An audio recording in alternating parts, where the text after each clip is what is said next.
कह रहे कि 3 पार्टियों के बीच में ये मामला था, एक एनसीए का था, दूसरा हुकूमत पाकिस्तान, तीसरा रियाज साहब जिनकी रकम जो थी वो साबित हुआ और फिर आउट ऑफ कोर्ट सेटलमेंट हुई, वो पाकिस्तान की रियासत को मिलने थे पैसे, लेकिन इमरान खान साहब ने काबीना के ज़रिए से एडजस्ट करके उन्हीं को जो जुर्माना दिया गया था मलिक रियाज साहब को, उनको वो पैसे लौटा दिए। वो बैंक में पाकिस्तान के जो ख़जाना है उसके अंदर वो नहीं आए। Sir your take. असल में बैरिस्टर साहब ने शायद डॉक्यूमेंट्स नहीं देखे और वही बात कर रहे हैं जो कि इनकी पार्टी की लाइन है।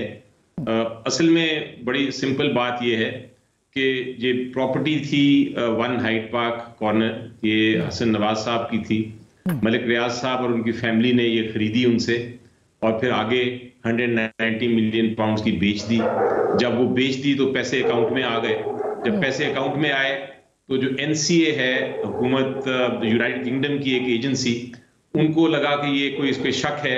उनको शक हुआ कि ये शायद पैसा जो है ये जुर्म का पैसा, चोरी का पैसा तो नहीं है। उन्होंने ये फ्रीज कर दिया। उसके बाद एनसीए ने ही डील करके, सेटलमेंट करके ये डी फ्रीज किया और ये कहा कि ये मनी लॉन्ड्रिंग का पैसा नहीं है, चोरी का पैसा नहीं है, इसलिए वो मलिक रियाज को वापस कर दिया।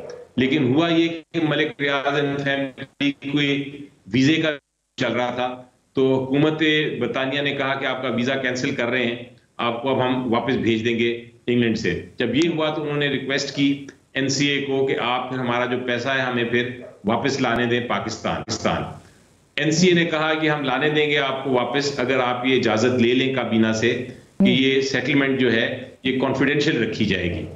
वो इजाजत काबीना ने दे दी क्योंकि पैसा आ रहा था। ये कहना कि काबीना ने डी फ्रीज किया, ये कहना कि काबीना ने कोई एनसीए को इजाजत दी या कोई सेटलमेंट ट्राइपार्टाइट थी, यानी 3 पार्टी। मेरा सवाल है क्योंकि इसमें इतनी कंफ्यूजन हो चुकी है, तो मैं ज़ाहिर है आपसे ही हम क्लियर करवाएंगे, मुजम्मिल साहब से भी मैं बात करूंगी, मगर जो पैसा वापस आया था उसकी यहाँ इन्वेस्टिगेशन नहीं होनी चाहिए थी फौरी तौर पर कि ये पैसा गया कैसे बाहर?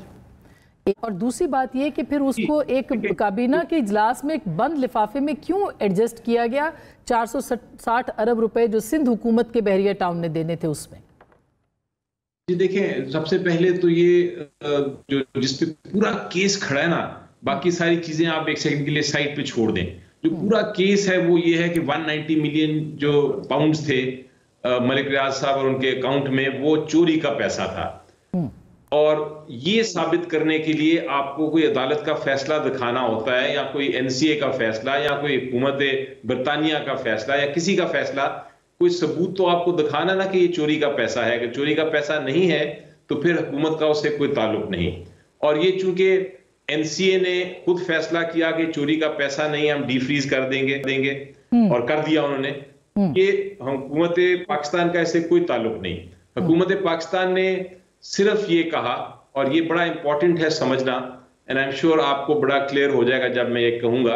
हुकूमत पाकिस्तान ने, काबीना ने सिर्फ ये फैसला किया कि इस सेटलमेंट को हम कॉन्फिडेंशियल रखेंगे, और वजह उसकी ये थी कि जो एनसीए था उन्होंने कहा था कि अगर पाकिस्तान में पैसा भेजना है तो फिर आप ये कॉन्फिडेंशियल रखें, वरना हुकूमत पाकिस्तान का पैसे से कोई ताल्लुक नहीं।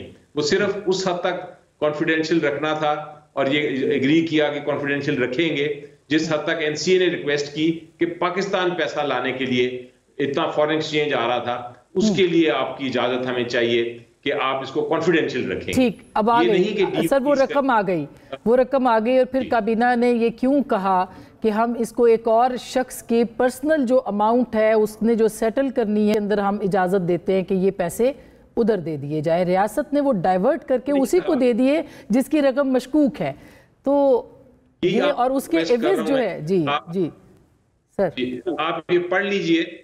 अगर ये होता तो आपकी बात बिल्कुल बजा थी और ये एक इन्वेस्टिगेटिंग वाला मामला आ जाता, सीरियस मामला होता, लेकिन ऐसा नहीं हुआ।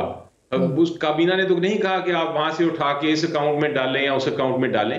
काबीना ने तो सिर्फ कहा कि हम कॉन्फिडेंशियल रखेंगे। ये फैसला कि ये कहां लेके आना है और किधर लेके आना है, ये सेटलमेंट एनसीए, ये यूके की जो एजेंसी है, और मलिक रियाज साहब में हुआ या उनकी फैमिली में हुआ।